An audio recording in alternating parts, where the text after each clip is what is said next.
Post-traumatic stress disorder is an anxiety disorder that can occur after one has been through a traumatic event. These events include combat or military exposure, sexual or physical abuse, serious accidents, assault, or natural disasters. The symptoms of PTSD include avoidance of situations that are reminiscent of the event, numbness, hyperarousal, and reliving the event through flashbacks or hallucinations. PTSD can be treated by therapy and medication, in most cases remit within 1 year. However, PTSD can be very intrusive, and even life-threatening. Although PTSD may be extremely hard to live with, it can actually be seen from an evolutionary perspective as a defensive adaptation. The traumas which cause PTSD are all threats to our survival, which require defensive action, and the characteristics of PTSD, which we view as symptoms, could also be viewed as adaptations which promote defensive action. If you see someone who is attacked by a saber-toothed tiger, you are much less likely to be attacked by one if you become extremely freaked out by anything that is reminiscent of saber-toothed tigers. You are then more likely to pass on your PTSD-prone genes to the next generation. General anxiety disorder, or GAD, is characterized by exaggerated worry, uneasiness, and fear.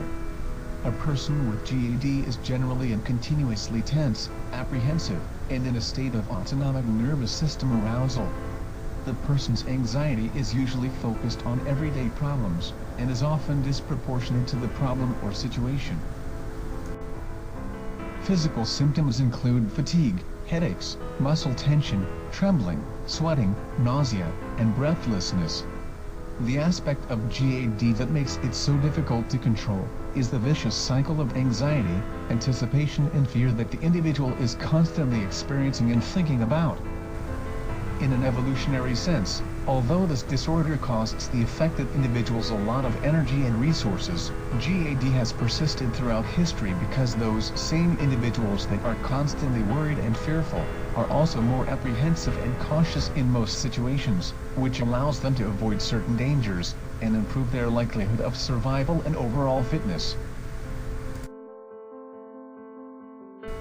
Social anxiety disorder is the third most common mental disorder in the United States, following only depression and substance abuse. It is characterized by a persistent and irrational fear of situations that may involve scrutiny or judgment by others. Sufferers of this disorder become overwhelmingly self-conscious and experience high anxiety in everyday social situations. The symptoms of SAD are the result of an overly sensitive amygdala, the portion of the brain responsible for emotions like fear, and imbalances of neurochemicals like serotonin and dopamine. Individuals with SAD recognize very subtle negative facial expressions and body language of others, and often interpret these cues as that they are being judged. This causes a sympathetic response, and the individual feels the effects of anxiety. It may come as a surprise, but it is theorized that social anxiety disorder is of evolutionary significance. In a 2007 study by Dr. Ben Stein, he theorizes that social anxiety disorder is a false appeasement alarm. If an individual is interacting with another, and notices that the other is angry, he will go into a defensive reaction, and try to avoid any potentially harmful situation. By having an overly sensitive amygdala, an animal can pick up on the earliest signs of negative facial expressions in another. Those who have less sensitive amygdalas will perceive the angry individual as in an appeased state for longer. So, while individuals are perceiving another as appeased, those with an overly sensitive amygdala will be able to recognize false appeasement and react to avoid trouble and danger.